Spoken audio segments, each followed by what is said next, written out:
Good evening and welcome to Jack Dodson's Insider Racing News with the legend Scott Allen, who's back after his whirlwind cruise. Yeah, it was great. We had a good time. I didn't get to look at you all week. And I noticed the show went off without a hitch. Yeah, it went off without a hitch because it wasn't a hitch to have. So it's good to say that my job is secure. Your job is very secure, but that wasn't our problem. I have a witness that says it was not our problem. That's your story. And I'm going to stick to it, too, because it worked. But glad we have you back this week for the... Did you like my little selfie stick? Did you think I think that was pretty neat to have a little selfie stick. Yeah, I mean, we can do one live. Yeah, get one live of us sitting here. Looking like a fool, without Joe Staples. Yeah. Joe will be here in a little while, hopefully. Did he say he was going to be here? Yeah, he said he's on his way. So what about the race? I mean, it turned out to be a fuel mileage race there at Charlotte this weekend, which sometimes turns out to be in the 600. It does, and a lot of people were making a lot of big deal out of what Dale Earnhardt said. Dale Earnhardt Jr. said that with about 30 laps left in the race. I thought he was a shoe-in to win. That's what I thought. You know, I didn't think anybody could make it at that point, especially when Denny and Harvick come down with 15 to go or so. I was like, if they're coming down pit road, there's no way those other guys can make it. And god dang if they didn't do it. Carl backed off that thing big time. He did exactly what he had to do to get it done. Great run for him. Congratulations to him too, because J.D. Gibbs was at the racetrack. That was nice to see. He was there. But also, we wasn't here last week to talk about the All-Star race. Denny Hamlin winning the $1 million. The $1 million man. I couldn't believe it. I know, and I did not realize that was Joe Gibbs' first All-Star race win. That shocked me because I thought somebody would have won it for him by now, but I guess not. So I mean, that was pretty cool. And how about Kyle Busch's performance with a bad leg, broke foot, broke leg? He had a shot there at one point in that race. He had a shot to win that race. And well, he did. He ran well. The whole Joe Gibbs team sort of, and I'll tell you, I'm sure Roush Fenway is seeing a sigh of relief because they ran well on a mile and a half, which they had generally always seemed to have run well at. No, wait a minute. You said Roush Fenway. I didn't see nobody but Greg Biffle run well. Well, that's okay. You know, to me that's a whole nother story because the other two, they didn't run well. I know Trevor Bain hit the wall, and I think Stenhouse I think he ran into the wall and had some other issues. But hey, it was a good race. The whole weekend was good. The Xfinity races at Iowa and Charlotte were good. Buddy Nick Harris, top of the box. Nick 2 wins this year, and I'm trying to get a hold of him. Hopefully, we can get him on here soon. And he's got 2 wins and 2 poles this year, and that's really good. I mean, it's beyond belief that he has become the mainstay over there in the Xfinity garage for RCR because he's the only one who's won a race. Yeah, out of the RCR guys. Well, I see that there was some talk, I guess, on Friday about. I'm drawing a blank on not Austin Ty going to Cup next year, but I see today or yesterday that he's going to run another full season of Nation or Xfinity next year. But he's going to run as many Cup races as they can get sponsorship for too. So I'm expecting him to be running 15, 20 races next year probably. Mm-hmm. I wouldn't be surprised. Now, who's going to be his crew chief? Do you know? I don't know yet. I haven't heard all the fallout of. The rumor mill is beginning to crank a little bit down there right now. You think Nick Harris would be on top of the box? I think Nick has a good shot to be. Yeah. I think he's got a shot to go there. He has Cup wins. He has Cup experience. Nick Harrison is the man. I think. And Nick fits in well at RCR with Richard Childs because Richard is that type of bluegrass, and that's where Nick come from. Is a blue collar type of guy. Calls it like he sees it. You know where you stand with Nick because Nick doesn't have a filter. No, he has no filter at all. No filter at all. Which I think works well with Richard, because Richard likes that type of person. That team, Danny Elfman is the engineer, and that team they seem to gel. That 33 Xfinity team just seems to have that little gel among them, where everybody just seems to do. And of course, they've got a good driver in Austin Dillon too, so that makes a big difference. And actually, as I'm saying that, I wouldn't be surprised to see, and I'm kind of jumping the gun here, I wouldn't be surprised to see Nick on top of maybe the 3 box. And I know Gil Martin has done a great job up there, but I think Austin, being a rookie, I don't know if who he has now would say, look, man, you just need to dig. He's very easygoing, which you have to be to work with Kevin Harvick, which he did for several years, and they were pretty successful. But I think Nick could squeeze more out of Austin. Well, I've heard there's going to be there's going to be some shuffling when the season's over with over at RCR. Good friend of mine, Trooper Turner, Jason Turner, he was the head chassis man at Hendrick. He left last week and went to RCR. Ooh. So I understand there's going to be some stuff happening up there. They're going to try to get that Cup program as good as their Xfinity program, from what I understand. How about the Indy 500? Juan Pablo Montoya. I'm telling you something. That was and good for him. And I think he had contributed his pass to win to equating it to NASCAR, because before he said you would never go to the bottom, or you'd never go to the outside and try to make a pass for the lead at Indy. It was just unheard of. And even in a Cup car, I don't know that you would do it on the outside. Yeah. But he did it, made it work. And congratulations to him, his second 500.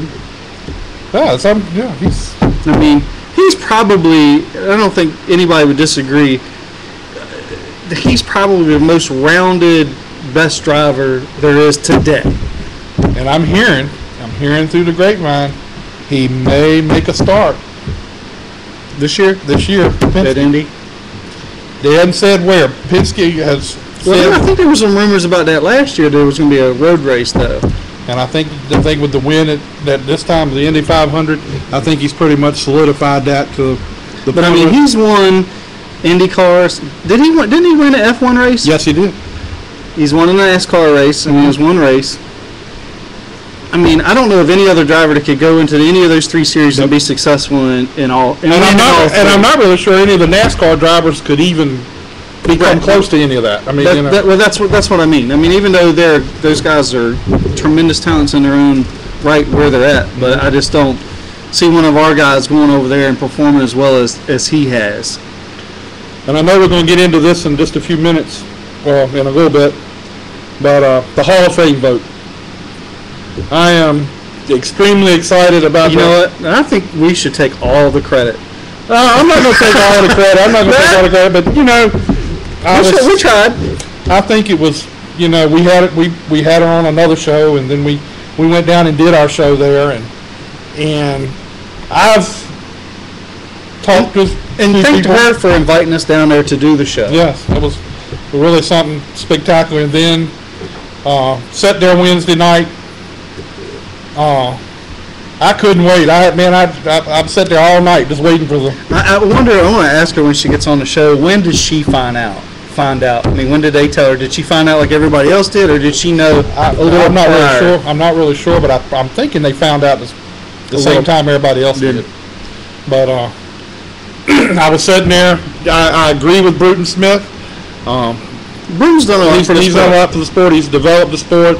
And he will go one-on-one with NASCAR about things that, he agrees or he thinks is right. Yeah. He's definitely opinionated. Terry Labonte, I like Terry Labonte. I like him as a driver. But he's still driving. He's drove 2 races this year already. Well, that's true. And, to me, I think you need to be out of the sport. I think driving-wise, I don't think Well, wasn't that a rule in the beginning? I thought it was, and it's kind of maybe weird. From full time. I don't know. Because he hasn't driven full time in a long time. But a lot of talk about him and Mark Martin. Which one should be, which one shouldn't be. Well, I think clearly Terry is over Mark in that category because he won 2 championships. In 2 different decades. Mm-hmm. And that's I don't know of anybody else that's really done that. No. It was late in his career that he won his 2nd championship fighting. Hell, I think it came down to him, Jeff Gordon, and the other. Who was their other teammate at that time? Because there was 3 of them. It wasn't, what's the redhead? Wasn't Craven. It wasn't Craven at that time? No, I can't remember. But I want to say all 3 of them were fighting for the championship, and Terry won. Yeah. Oh, it's Bobby Labonte was involved in that year too. Because Bobby won the last race, and Terry won the championship, and they made a victory lane. Yeah, but he was right there in the points thing.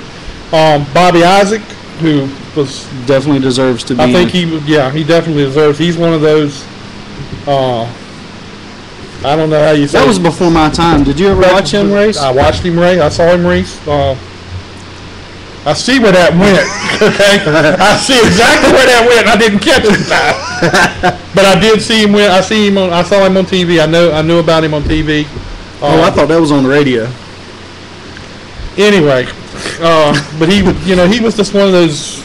I think Ned Jarrett put it the other day on TV. He was just one of those country boy race car drivers that had a hard time. He didn't know how to read and write, but he could drive a race car. And I can relate. And yeah. But that was really, and Jerry Cook was the other one, the modified driver. Won 6 championships in the modifieds. Was known, his biggest thing that he was known for was he would race like one night in Connecticut and the next night he'd run in New Hampshire. He was known to make those trips to gain points. And I was surprised that he got in, but yeah, I was too. But I think it's really good. A lot of people were talking about why Benny Parsons didn't make it. Rick Hendrick. Those guys will get in. It's just my opinion is with each class, I understand you have to kind of look at the modern guy and the long-term guy. You do, and it's a double-edged sword because the fans today don't know the Curtis Turner. And I think it's good for those guys, though, because they get some recognition today, and the newer fans will learn about those guys, which I think is pretty cool. I enjoy going to the museum there and learning some of the stuff about Curtis Turner because I wasn't involved in NASCAR. Well, I wasn't even born then. You probably watched the races then. But. No, not with Curtis Turner. Go ahead. I love the history or watching the history or learning the history about the sport. I don't care about history much of anything else, but I do love the history of NASCAR and how it got started and some of how many people helped each other back then where they don't seem to help each other as much today, but and how much Big Bill France helped a lot of those guys to try to make it and make a living out of it. He really did a lot more than people know. All right, well, here's our first call for the night. Good evening, Tyler Hughes. How you doing? Not too bad. How are you? We're doing great. How's everything in your neck of the woods? We're doing all right. We're just trying to pick up the race car and get it back together again and get it ready for this weekend's race. Now, y'all ain't flying them little helicopters around, are you? Pardon? I said, y'all ain't flying them little helicopters around. I see Reedy was a little upset. Oh, really? Nah. He got told me the other night. Well, let's go back a couple weeks. We were trying to get you on the show last week.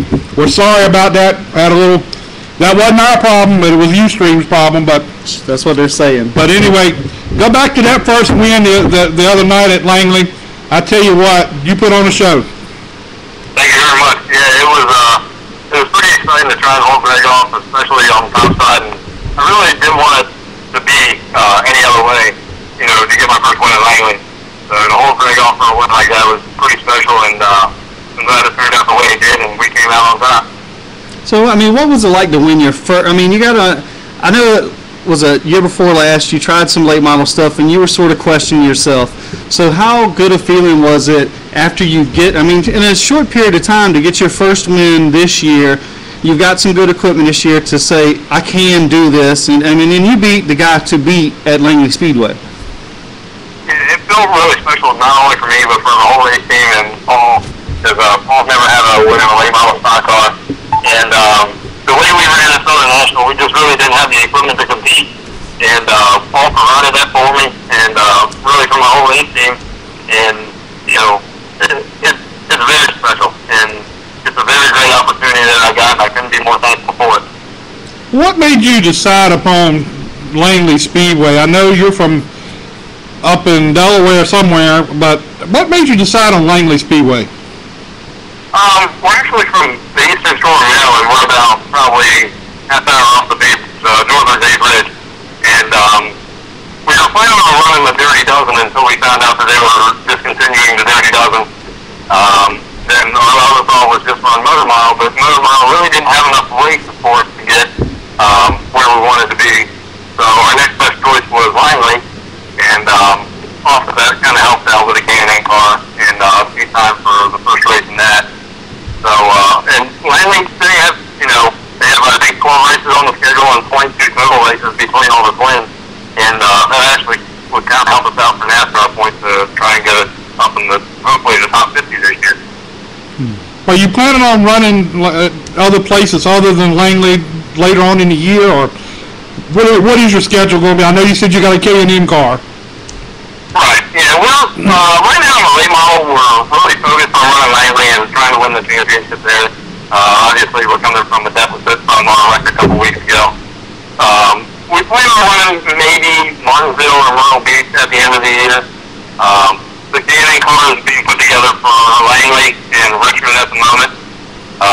But as far as other tracks go, I mean, other races toward the end of the year, like I said, really our main focus is to try and win this championship, and we are 100% dedicated to the late model. So K&N car is just kind of like an added bonus. We're kind of focusing on that to try and get certified for maybe next year to run more races. Because we have to go through a step program, run Langley, Richmond, New Hampshire, and then our ultimate goal is to finally get to Dover.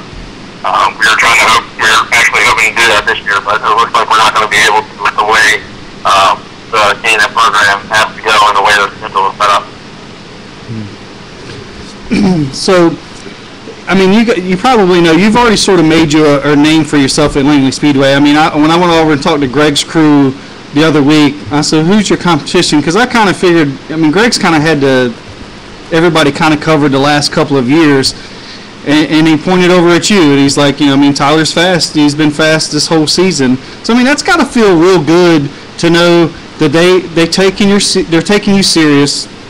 They respect you. You've won a race. I mean, the future seems bright for me. Right. Yeah. It makes us feel really good, honestly, and it kind of puts a smile on my face, knowing that, you know, Greg Edwards is saying that, you know, that's the kid we got to watch out for, and it's a great feeling. But there are other guys out there who are very fast, and I don't think we've seen the end of. I think Brendan's going to be a factor here, you know, towards the middle of the season and come the end of the year, he's ahead of us in points, and you know, we need to finish in front of them to gain points on them too. Hopefully by this next race, I want to be in third. You know, I want to have that third spot. Danny and Mark Worth are only 2 points ahead of us. So, like I said, hopefully we can move into that third spot and focus on getting to Greg and Butterbean. Yeah, I mean, and you've run well. I mean, you're running with Lee, and then you got Mark Wirtz coming back. I mean, those guys have done well there, and I mean, those guys coming out of town and coming into Langley Speedway says a lot for you guys that the competition is tough, and to run against those guys and do well speaks volumes, I think. Oh yeah, it's awesome for us, and really, you haven't really seen. I don't think you've seen everything that we can do yet, because this is just the beginning. Right. And I really think there's more speed in our car that we just have to find, and we're working on it day and night, late night in the shop, and I really think we can pull some more speed out of it and really be up front with Lee and Tommy and all those guys by the end of the year. Well, I mean, most of the people who are probably watching the show don't know where you started from, and we're talking to Tyler Hughes, who's running late model at Langley Speedway. Well, what got you started in the racing? Basically, when I was little, my neighbor actually had a little asphalt track in his backyard about 5 houses down, and we would all go out and play in go-karts and stuff like that. And one day, there was a guy that raced go-karts. His kid wasn't really interested, and he saw that I was running around, and he put me into some go-karts for one race, and then I did that for about 4 more races, and then jumped to quarter midgets at the age of 5.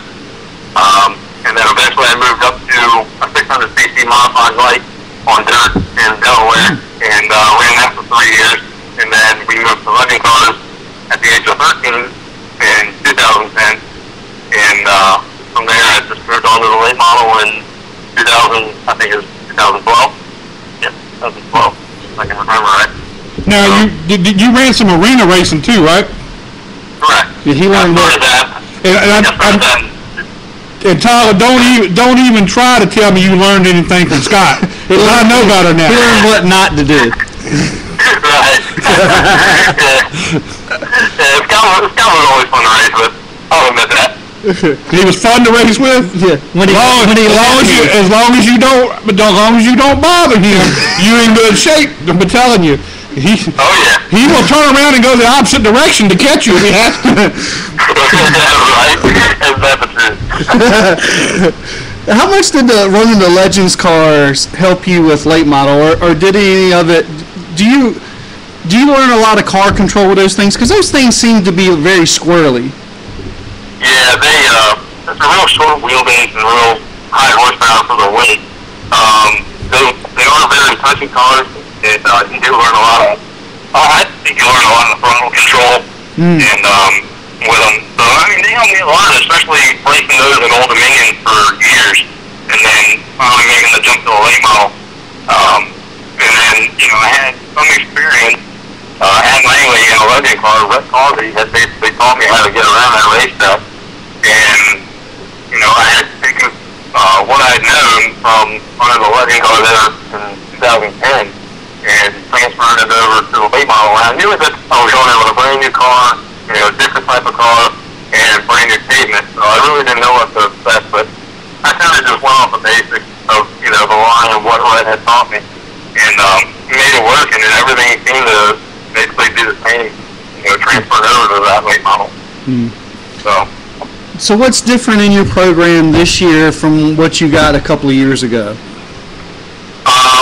Honestly, I'd have to say equipment. Okay. We bought Danny's old car when we ran in 2013 at Southern National, and we had a Chevrolet crate motor, and we didn't have the pull-down rig that we do now and everything else. Now we're dealing with the newer pull-down rig and all the new technology and how to get the car straight. And we've learned a lot just over this winter on how to set the car up and make everything right to make it fast for this year. And of course, just the better quality equipment that Paul Green has than what we could afford and be able to get. Okay, so let me ask you, Tyler, do you get involved in the setup of the car? Do I get involved in what? Like the setups of the car? Do you work on it? I mean, do you have input on what goes in the car and how do you change it and those type of things? To be honest, I don't really get involved as much in the late model. I used to get involved a lot in the legend car. The legend car was, I set up basically my own car with my dad's opinions here and there once I got used to it.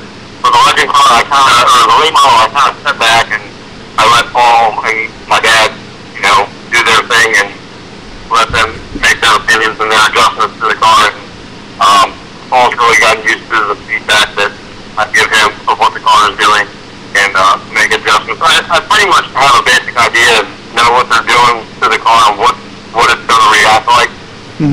But as far as, saying, hey, do this and this, I tend to stay out of that. I just normally come back and say what's wrong with the car, and they normally put their 2 cents in it, put their heads together and make the adjustments.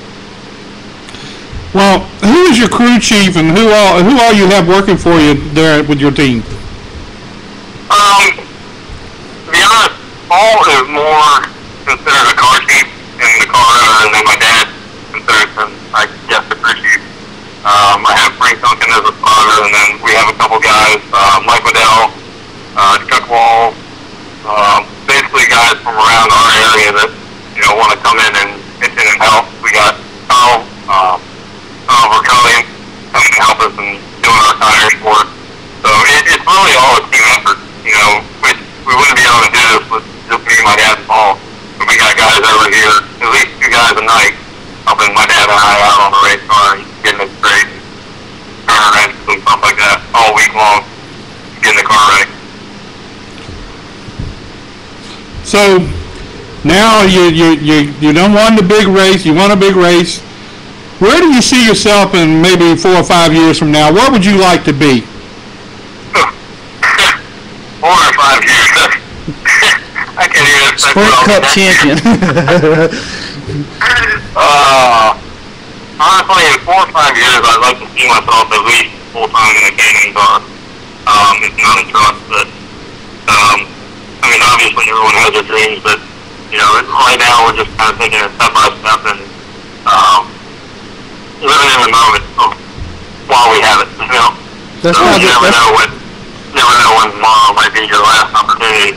Yeah. Well, that's a good approach, and that's kind of what I was looking for. That's probably the most realistic answer we've got from anybody. Yeah, you don't want to set your sights too high, but you want to work through the progression, and that's what you're trying to do. Oh yeah, yep. We obviously everyone's goal is to make it, big time in the Cup Series. That's everyone's goal. But honestly, hopefully in 4 or 5 years, I'd like to see myself, full time in a Canyon car, full time in a truck. So. Well, I think if you keep going. I mean, quit my day job. Right. That's right. You still working at the dealership? Oh yeah, still working at the Honda dealership. So it's going well so far. I'm very busy. It's like the race cars are basically a second job for me.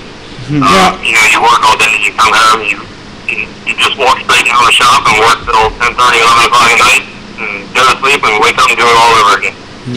All right, well, go ahead and give your sponsors a shout-out and everything, and we'll let you get back to working on that race car. And if you have any, I know you know C.J. Faison. Yeah, I'd like to thank Paul Green, big time for letting me have this ride and having this opportunity, and his company, G2 Inc.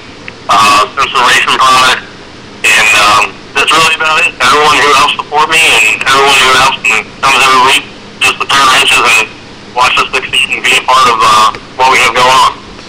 All right, well, Tyler, we appreciate your time tonight. Good luck to you. We'll get you back on here again real soon. Celebrate another win. Yeah, hopefully we'll have a couple more wins by the time we get back on here. All right, man. Thanks, Tyler. All right, man. We'll talk to you later. Appreciate it. All right. Take care, guys. Yeah, I think they're running this weekend. They're supposed to be running, yeah. I hope I can get a chance to get down there this weekend and see that. I want to see the Pro 6s race. I haven't seen them race yet, and I want to see that. Are they this weekend? Yeah. Yeah, the Pro 6s are running this weekend. Yeah. Yeah, because Peter's been asking us, I thought you was going to have Angela on the show. I said, we're going to get her on, try to get her some Pro 6 races going, get her kind of going, and then we'll have her on. He's like, oh, yeah. Well, I was going to contact him. Matter of fact, last week I was going to contact him, but then everything got shifted. Yeah, what happened? Everybody's got to be a comedian tonight. But I've got everybody back that was supposed to be there last week, but I really want to get some guys from some drivers from all the other. Yeah. I tried to get a hold of Reno Marchetti. Oh yeah, I think he won this weekend. I was trying to get a hold of him. I wanted him to come on the show because that race we went to, and he was. Man, that was some fun. That was exciting to watch. That was the best race all night. I loved it. Well, I don't say all night. The late model races were pretty good that night. We had some new winners there, but that was exciting to watch those guys run door to door, him and his teammate, and then for him to get loose and wreck him. I mean, it was just one of those things. That was just hard racing. I guess they didn't really get upset about it too much amongst themselves. I don't know. I think he left kind of mad, but I'm sure it all blew over. Obviously, he didn't know he didn't do it on purpose. But yeah, that was an exciting race to watch for sure. I was going to get to Tyler. I know him and him and CJ had something going on last week, back and forth about being on the show. Oh, really? And I was trying to get him to say something about CJ, and oh, well, we'll get CJ to talk about Tyler. And so I know they're talking about both of them coming out of the north to come on the show last week, and that was really cool. Well, what else we got to discuss this week? Honestly, I don't know. I was want to look back. It's been kind of quiet for me. I noticed nothing happened to Brendan Poole after the race at Iowa when him and JJ got into it. Oh yeah, I forgot about that. They parked him. They parked Brendan, and I haven't heard anything happen to him since then. I'm sure he got a talking to. Well, he had to go to the NASCAR Hall. Who went to the NASCAR trailer yesterday? Denny Hamlin. I didn't hear who it was. What was he mad about? They said no, he wasn't mad. Well, I know he was sick. Well, that's another thing altogether. Okay, so what was he mad? But he kept hollering about he tried debris on the track, and there was none. And NASCAR said that they didn't want to hear that, so they called him to the hall. He's kind of a whiner. You know, I've looked at it. You got Eric Jones. You know he's coming. Yeah, there's no doubt he's coming. And he's going to be... He's probably the next thing closest to Kyle Busch that's come along since Kyle Busch. He's going to be somewhere next year. He's going to be in a cup car somewhere next year. Inside scoop on my insider that I got, he may be in the 11 next year. So that's big. Because this is his walk year. This is Denny's walk year. Now, where would Denny walk to? Now that's the question. There ain't but one team to go to. I mean, two, I would say. Well, I guess you got Childress, but Childress has room for another team, but you're going to have to bring a sponsorship, and he's got a grandkid that's getting ready to take that spot. So I don't know if somebody would go there or not. 5, 4, 3, 2, 1, 7, 9. All right, here's the big one. 9, 6. Hello, Mrs. Margaret Turner Wright. How are you tonight? Hi, I'm fine. How are you doing? I am great. I'm tickled to death for you and everybody. I was some kind of excited the other night, and I really want to congratulate you on that. I think it was really well deserved. Oh, thank you so much. It was such a quite a moment. It was a moment of feeling sort of like, oh, finally, and it really happened. I had talked to some people. I talked to a couple of guys that were in that room, and I was glad to hear them when they come out. You know, it was a firm thing that he was going in the hall, as compared to, there was a couple, there was ifs and ands there. But then when I heard he came out, that it was a pretty confirmed thing that he was going. Yeah, I didn't see any sad looking, bumpy looking faces when they came out, so that was a good sign to me, because I did see that last year. Yeah, it was. I was bumpy too afterwards. And I saw the pictures and everything afterwards. That was a big moment. I'm glad you got that to happen, and I can't wait to see what happens in January. Oh, thank you. Yeah, I'm looking forward to it. I'm so looking forward to it. That's the 22nd of January, so I hope that people can get there and we'll be able to come. It'll be a wonderful party. It'll be another party at 15 minutes after that one. I'd imagine so. I mean, it's got to be... When did you find out the news that your dad was going to go in the Hall of Fame? I mean, did you find out on TV like everybody else, or did you get a phone call a few minutes prior? No. I found, right on TV. I mean, I was in that moment. I didn't know until that moment that they said Brian France said Daddy's name. It said Bruce Turner is going in the Hall of Fame. I mean, that was the moment that I knew. I did not know anything before that. Did you jump up screaming and hollering? Well, yeah, I was just definitely dancing in my spirit, I'll tell you, and just trying to hold it together. Knowing you, I could just see that happening. I know that the experience was was beyond words to hear that. And then I saw the pictures afterwards with you up with the picture of your dad and you and Barry. Yeah. I thought that was really cool, and I tell you. Yeah. It just makes it so much more special that we went out there to the museum and did the thing with you, and it was so fun and things to get in. I'm so glad. I mean, for us, for a small show like us, that was huge, and we really appreciate you inviting us down there, and we totally loved it and would do it again. Great. Okay. And so happy for you, honestly, because that's got to be so cool. And it's going to be such a cool thing come January to go and experience, and that's just cool all together. Yeah, we just did. I was just mesmerized that night. My wife said, "You don't even know who he is." I said, "Oh yeah, I do." Yes, I do. I said I was waiting on that name to be called.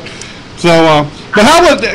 I mean, it was really cool that he went in with Bobby Isaac. I mean, you know, I kind of. That was cool, very cool, yeah.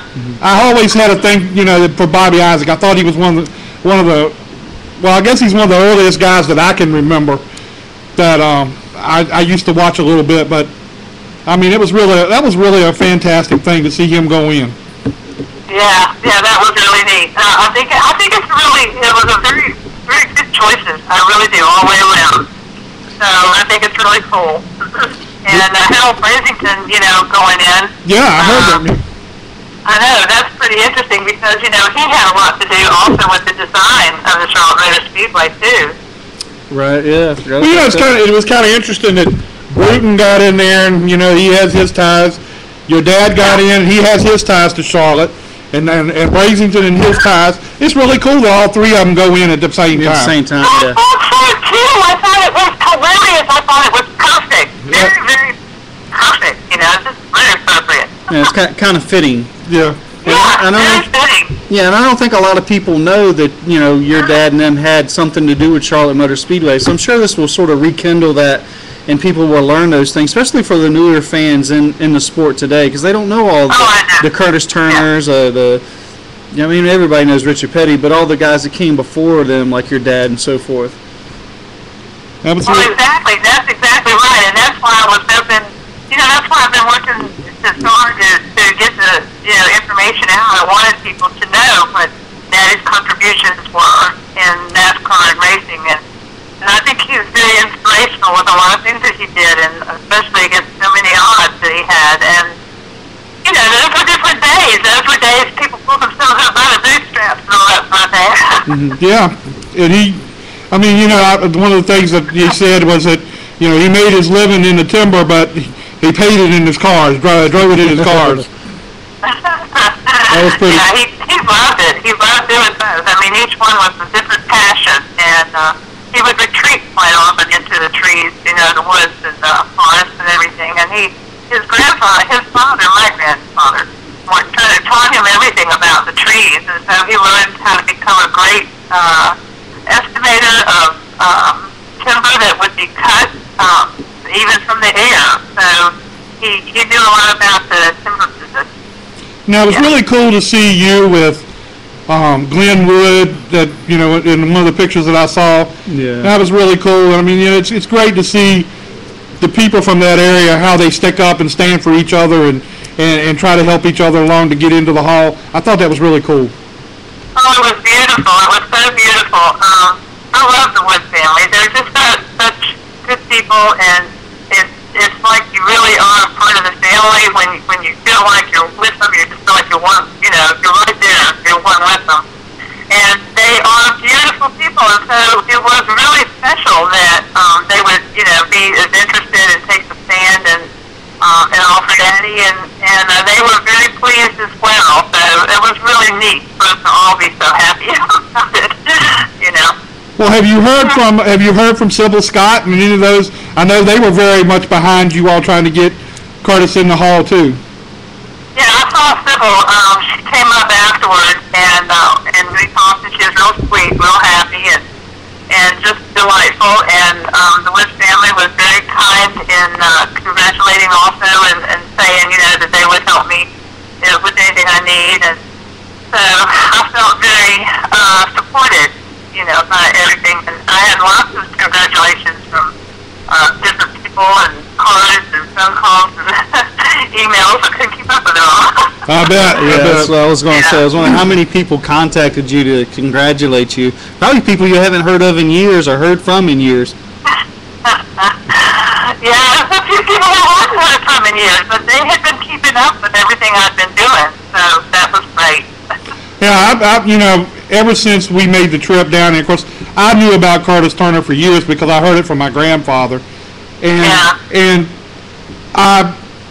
since we made that trip down there, I've been kind of keeping up with things all the time, and I've had a couple conversations with the people in that room, and I kept hearing the same things, that, here one time that there was a talk about him in a union and whatever, and a lot of guys didn't, they don't know how that was going to play. I didn't see where that even I don't even see where that had anything to do with it. It didn't.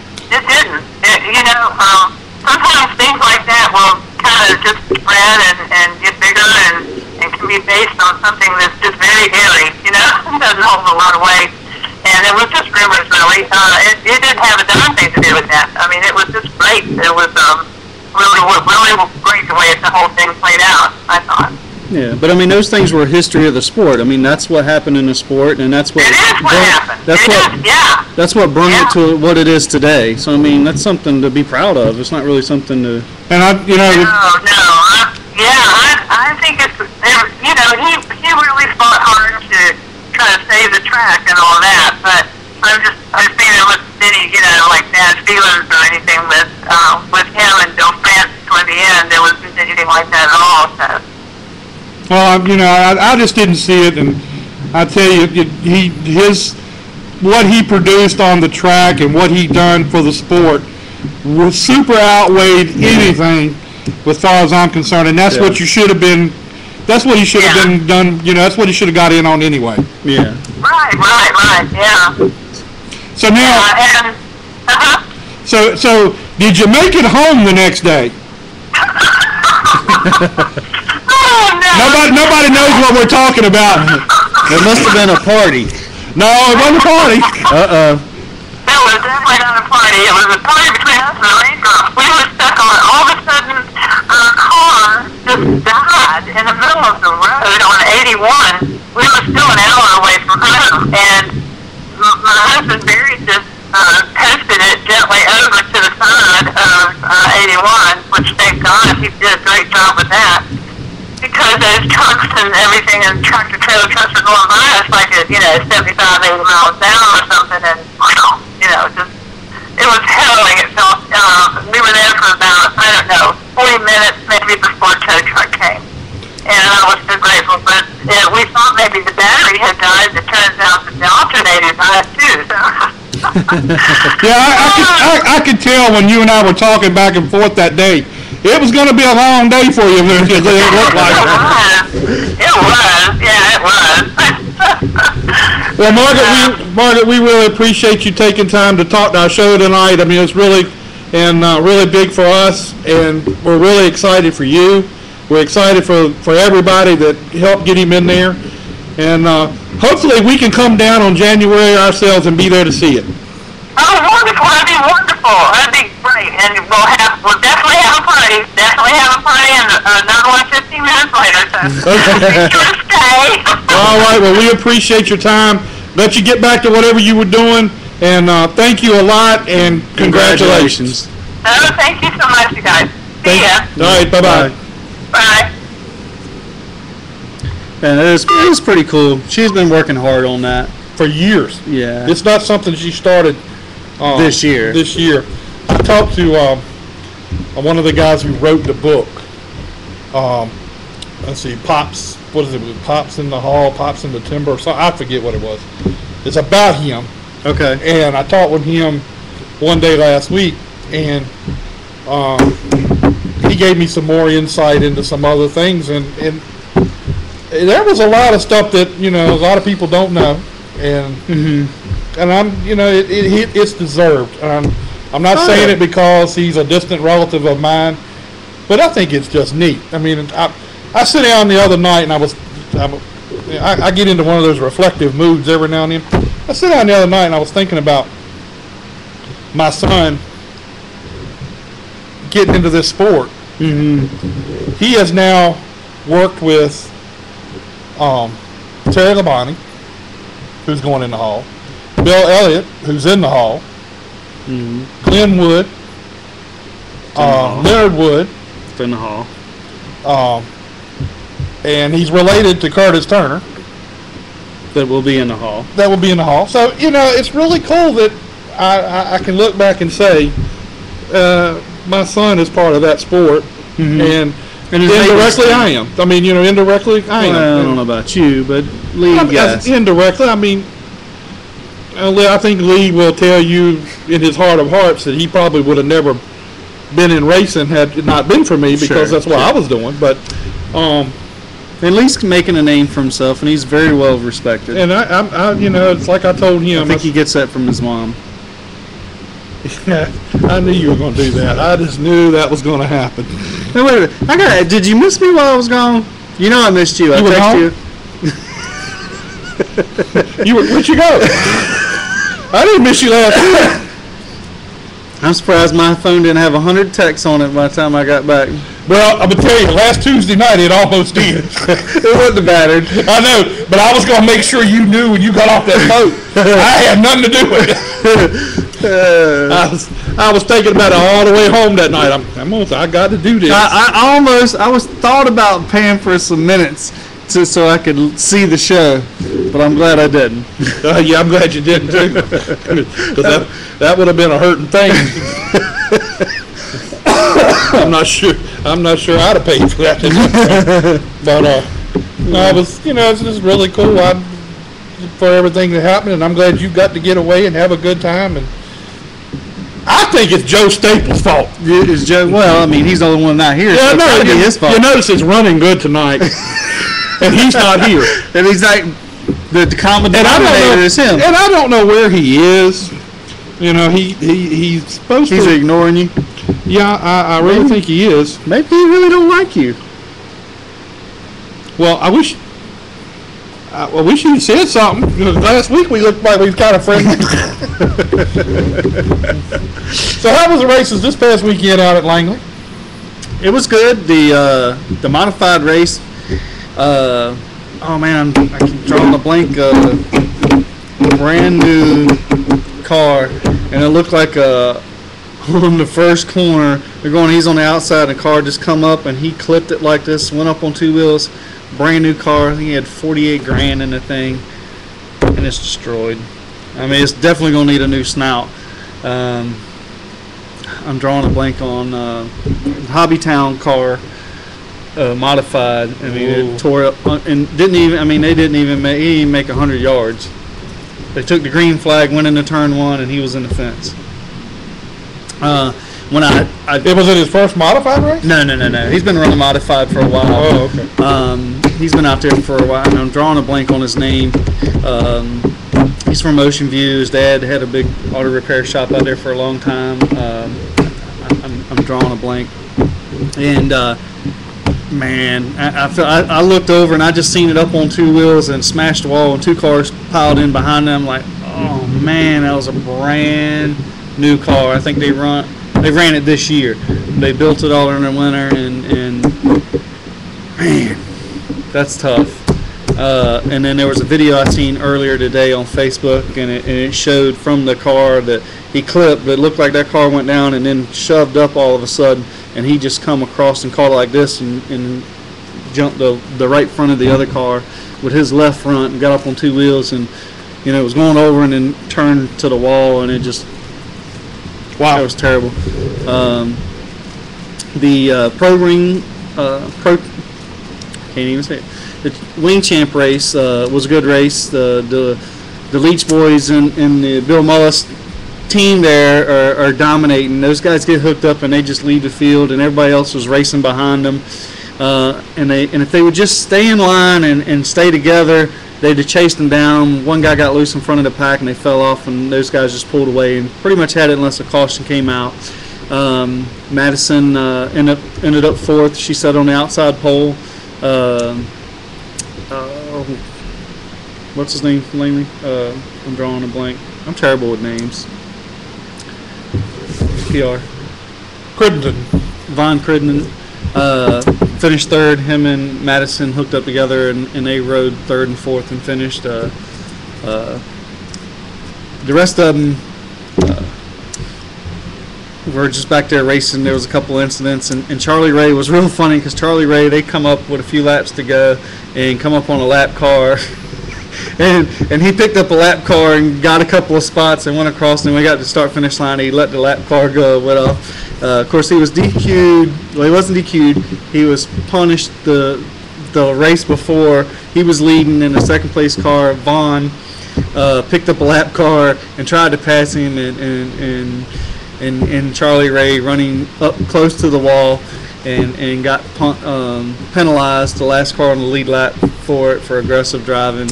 And for him this week to pick up a lap car, I laughed. I went over and give him a hard time about it. He's like, everybody else to do it, I'm going to do it. But it was pretty funny. And then Angela Marie and Cody got into it afterwards, which was pretty funny. But they're all buddies now. They were having a good time at Peter's party Saturday night. They said they can party together, but they can't race together. Jeez. All right, we're going to get that one on here and start that one. Yeah. Angela said Cody's not a teammate because he hung her out. Oh, okay. What it is they're missing you out there this year. They are. Well, Charlie Ray's like, why aren't you racing? I said, well, I'm coming back next year. He's like, all right. Well, I didn't know his brother he's suspended. He's suspended. I was like, well, where's your brother at? He's like, Charlie was complaining he had no help. Because, in the pro wings, you got to have some help in those things. You can't do it by yourself. You can't run by yourself. And Charlie's got no friends out there, and he's like, man, my brother's suspended for 4 weeks. I'm like, for what? Well, apparently he flicked off the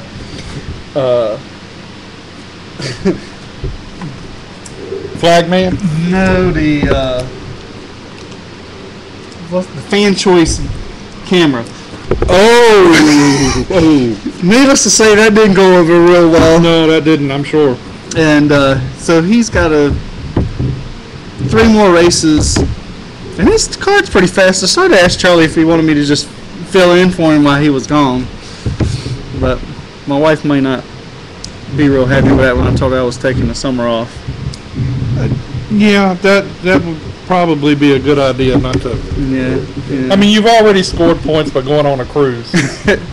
So I mean, I've got some reserve in the bank. Yeah, but I'll screw that up. You're gonna need them points. Yeah, because as soon as I got off the ship, I didn't cut the grass. So I took a nap at the house because I was tired, because I was up till like 3 or 4 o'clock in the morning. And I got up and took a shower. She said, where are you going? I said, I think I'm going to go to the racetrack. So I did. I went over there and I had a good time watching races. I'm probably... She's not working this weekend, but I'm going to try it. I think you blew some points this week. Well, my daughter was like, well, I think you ought to be tired of him. You spent 5 days with him. Well, that's what I would have thought, but, Well, she must really like me, because she really didn't want... Well, she doesn't have a choice right now. She's got to deal with it. We're 19, almost 20 years in. Okay. That's nothing. Well, we're not as old as you, Jack. That's nothing. Hey, look, somebody told me today, I seen your pictures. Your wife is young. I said, she's going to love this. I had to call her and tell her. I said, she's older than me. She's like, well, I didn't mean you were old. No. I didn't know she was older than you. So I didn't say that. That's not nice either, but there's some more points gone. I'll be made to take another cruise here next month. Somebody forgot to turn the light on. Yeah, and that was something else. Last week I was a little concerned. It got kind of dark. We were sitting here and I was thinking, But what really got me, well, we'll talk about that later. That is something we can talk about now. Anyway, we're waiting on CJ Faison to call us and talk a little Xfinity and Truck Series. He's doing both races. Yeah, I seen that today. He's posting a picture of the Xfinity car, or yesterday. I guess he got fitted in it, and they were doing the Xfinity for JGL and the truck for Empire Motorsports. Is that who it is? I think it is. Anyway, Jay Robinson's group. Yes. He's doing it for Jay Robinson's group. Yeah. So That'll be in the truck race, which is Thursday. Is it Friday? It's Friday night. It's Friday night race. Friday afternoon. There is no lights at. No, there's no lights at Dover. Yeah, but Infield lights for the horse track. Are you sure? I don't believe you. Pull it up. Pull it up. I know good and well what I'm talking about. Well, see, I thought the race starts at well, it's probably It's an afternoon race. What do you consider afternoon? 3 or 4 o'clock. No, it's after that.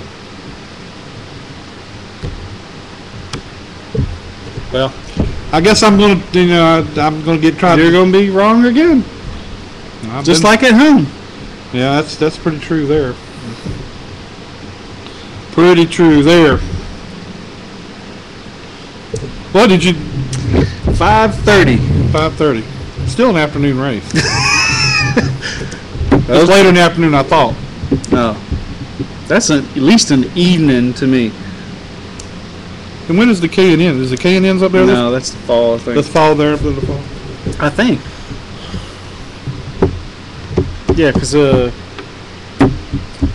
Tyler wanted to do the Dover race, and he said he wouldn't be qualified in time for it. So did you make it up to the late model race that Pullman and Waltz won? Yeah. Yeah, last week. How were those races? It's good.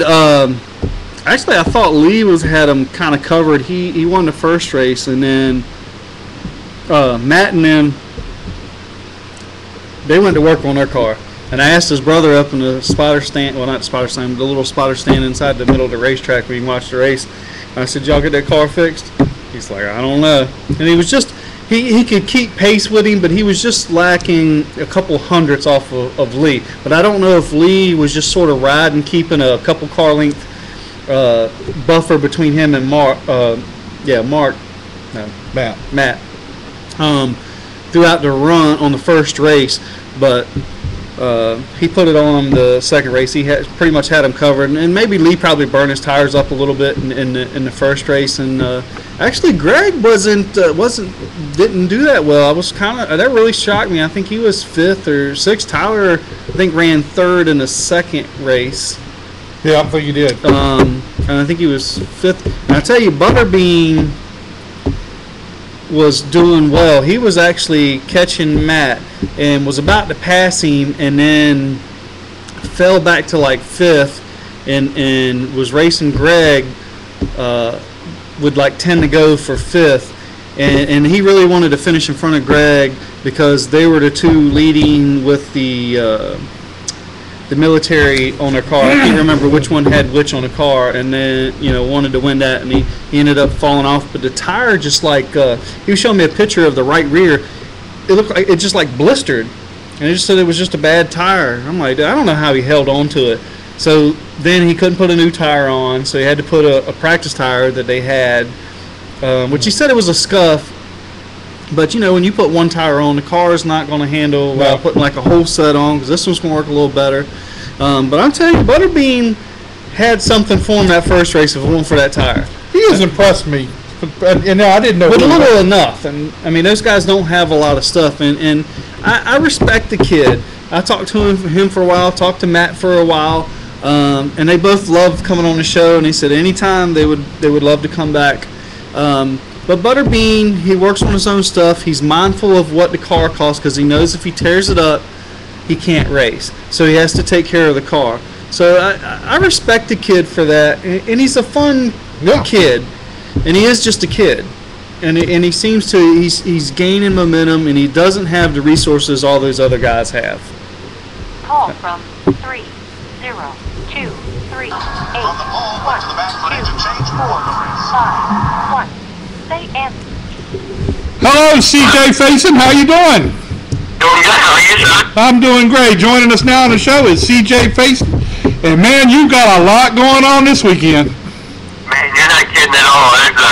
It's going pretty well. I mean, I'm excited for everything, but then again, it's all happening so fast, and I just got to make sure that I slow down and enjoy the time that I'm having. So I don't know. We'll have fun at it either way. Well, now give us the lowdown on everything for the people who don't know. I know you're going to be in the truck, and then you're going to be on the Xfinity car. Give us a little lowdown on who you're driving for, and give us. Well, actually, I'm not going to be driving the truck at Dover anymore. Originally, that was going to be the plan, is for me just to race the truck race. And then I got a call from JGL Racing, and they basically proposed the idea that they had a Xfinity Series car for me to drive. And if I'd like to drive it, then I was more than welcome to it. So basically, what I did in mutual agreement with the truck team and the Xfinity team, I just decided to go with the Xfinity deal and put all my focus and attention towards that. Just to ensure that I'm giving it 110% of my efforts. This is my first time ever in the Xfinity car, so I just really focused on that and make my debut the best that it can be. Well, that's good. I mean, I think that's a better decision. Yeah. It's going to be, you won't be torn between the two cars or the two vehicles. Exactly. Yeah, and that way I can, I can just focus on my job that weekend. I know now, let's say I've ran in a couple Xfinity races, and the opportunity with the truck team comes back alive. By all means, I would do double duty. But I just don't want to stretch myself too thin, nor do I want to, make anybody upset or angry at me for trying to do too much and not get enough done. So. Well, give us a little background on JGL. I know a little bit about them, not a whole lot. Tell us a little bit and how you got involved with them. Well, JGL is owned by two people. The main owner of it is James Whitener. And then you've got the managing partner, which is Greg Mixon. And both those are great guys. I got a call, actually from one of the employees that worked there, and said that they had a seat that opened up. And, I kind of went and auditioned for it, I guess today, and just got the job. So, it's funny how things work. This guy, he actually, he's a graphic designer, and that's what he does for the team. And as crazy as it is, I've known him for about 5 years. And he was the one who called me up and kind of made this whole deal happen and brought it to my attention. So I'm really grateful for everyone that I've met in my whole career. Because you never know where down the road it's going to help you out, just like in this situation. Yeah, absolutely. And having, you have some experience there at Dover anyway. I think you're a good fit for that. I think it was a good call to put you in that car for that race, and maybe it could lead to more things down the road. Yeah, absolutely. I totally agree with that. Dover is obviously one of my best tracks. It's a hometown track as well, so all the media coverage and PR that we're getting is just, far none the best around here. So I really got to give a shout out to everyone who's come behind me and supported me through all of this. I mean, it's pretty cool to see, the whole state support me racing. So it just makes you feel good when you can produce good results at a hometown racetrack. So who's going to be on the car this weekend? We've got DeputyBuilders.com, and who that is called Deputy and Son.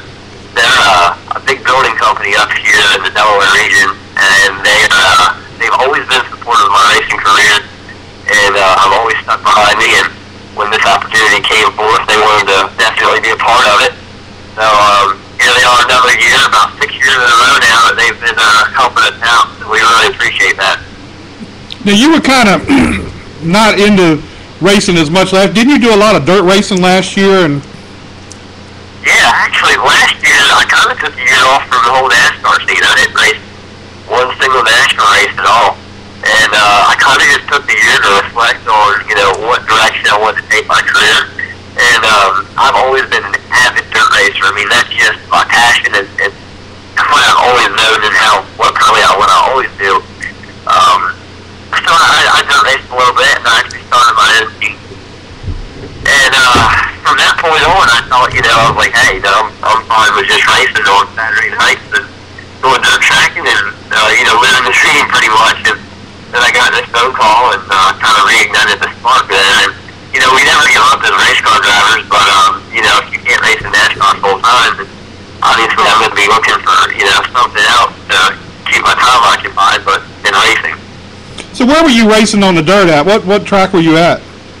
Well, I was racing a little bit all over. I only ran probably a handful of dirt races last year, and that was for Jimmy Ellis Motorsports.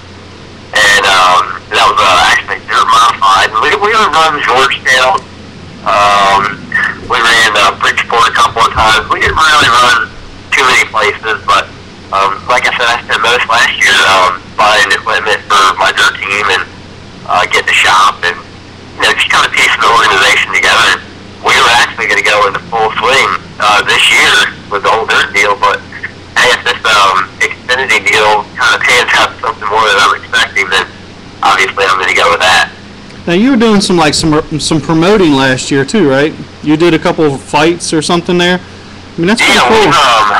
We own a mixed martial arts company. My father and I do, and basically it's cage fighting, like you see, like UFC on TV. And we do a lot of that kind of events, and we're not just race car drivers, but at the end of the day, we try to have some excitement every weekend, so to speak. So if we're not racing, we're always promoting an event. The MMA fights have actually grown significantly from the first fight, so it's pretty cool to see that keep on growing. Yeah, I noticed Real Sunglasses was your sponsor there. Now is that you guys is the Real Sunglasses? Yes, Real. I was actually a brand that I started in 2013. At the end of that, and I never really expected it to grow as fast as it did and be as successful as it was. But sometimes the unexpected happens, and it happens really good. So I mean, it's pretty cool. I've always wanted to own my own brand of something, but one I never really knew. And then sunglasses, I'm a sunglass freak. You'll never catch me without them. So it was a kind of good fit. Wow, yeah, that is a good deal. Well, you need to give Jack a pair because he needs something to hide his face. Now see, I'm not sunglasses that big now. Hey! Look, I was one of your biggest supporters here until the end. No, he's got me. No, I love you. But look, what do you think? You haven't been in an Xfinity car, or you haven't been in a NASCAR for a little while. What are you looking for as far as your results for this weekend? What are you hoping to accomplish? That's the biggest question I've been asked this whole week. To be honest with you, I have no idea. For the first time I'm going out there, kind of with a totally different attitude of I'm just going out there to try and be the absolute best that I can every single lap. You know what I mean? I want to push the car, I want to push myself to its absolute maximum capacity. So that way when I walk away from this deal and the Dover deal is all said and done, I can actually go to sleep that next night knowing, hey, I put it out there all on the table. This is where I stack up against these guys with a very limited amount of experience.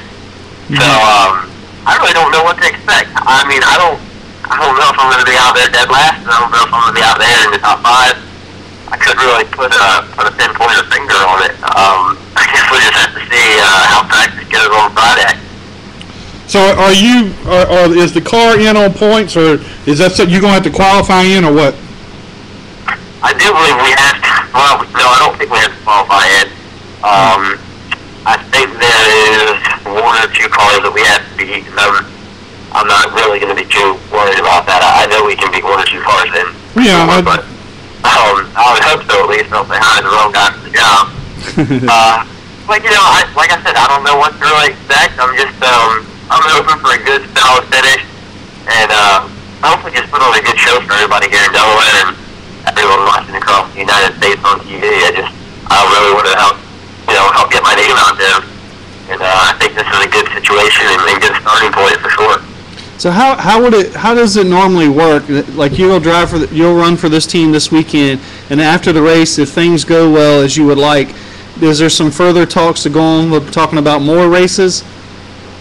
Yeah, we've actually talked about more races, and the key to this whole thing is sponsorship. As long as you can find that sponsorship, you can keep on going. And I hope that we can put something together here in the future for sure. I don't see why we couldn't. But like I said, it's more than likely if you don't ever see me in one of these cars again, it's just a lack of sponsorship type of deal. James and Greg are going out on a limb, put me in this car to get a good result at Dover. So there's kind of pressure, but there's not really pressure. You know what I mean? Mm-hmm. I mean, your team. Your teammates with J.J. Yaley in that group over there, right? Sure am. Okay. So how much will you lean on J.J. this week to get, what you're behind on as far as not being there last year? Don't mess with that rookie. Well, to be honest with you, I'm going to lean on him a lot. He's got a lot of great experiences. He's been in this sport twice as long, if not 4 or 5 times as long as I have. A guy like him, you can learn a lot from it. And mainly, I don't really have to learn anything about the track, so to speak, of Dover. But just to handle these cars and what these cars like, if you like to haul them all out and keep the car nail free, if you like it snug up under you, I kind of adjust to whatever I need to adjust to. So, I'm just going to rely on him to help me out a little bit. Give me some pointers on the cars. Well, after Iowa, one of the things he'll probably tell you is stay away from Brendan Poole. But yeah, I believe so. I'm going to go to Brendan. I'm going to tell him, I'm like, hey, I know I'm part of DGL. That was between you and another driver. That's not between us. So. Yeah, I don't think you'll have to worry about that after his little talk in the hauler. Yeah, we had JJ on here. We had JJ on here a few weeks ago, and he's a great guy, really. And he's a guy who can give you a lot of dirt knowledge too. Absolutely. Oh yeah, yep. Good dirt driver. Well, CJ, we appreciate your time. I know you got some stuff you got to get done up there, and we appreciate you taking a little time out. Sorry about last week and the problems we had, but good luck to you, man. I'm gonna be watching and I hope you have a great finish. Good luck to you. Hey, well, I really appreciate it, guys. Thank y'all for having me on. And let's maybe schedule for next Tuesday and do a little post-race interview and see how what our thoughts are after the race. We're gonna do that. We'll do that. How about that? We'll get with you next week. All right, sounds good. Thank you all. All right, man. Talk to you later. Thank you. Bye. All right, so you heard it right from the breaking news. CJ Faison next week. Yeah, going to be here to give us a little post-race countdown. But I hadn't heard the fact about the truck yet. Yeah, I thought he was doing both. I did too. I hadn't heard anything about that, and I've been trying to keep up with it for the last 2 weeks with what's going on with him. I always liked this kid for some reason. I don't know why. He has that the personality you like to hang around with because he's funny, he's fast, and he's actually a pretty sharp kid. I mean, I don't know if many people know that about him, but if you're friends with him on Facebook, they promote a lot of stuff, and he is pretty good at this, the PR side of it. He's really good. I really don't know him that well to say how good a race car driver he is. I've talked to him several times. I've talked to him at the racetrack a couple times. Just not in depth, but I've talked to him on shows, and he's got some ability, and I think he ran well in the top 10 in one of the K&N races up there. I believe he did fairly well in the K&N stuff, but I think some kids today don't realize how good at PR you need to be today. You got that right. You have to be. I don't care how good you can drive. You have to be good at PR. You better get a good PR person.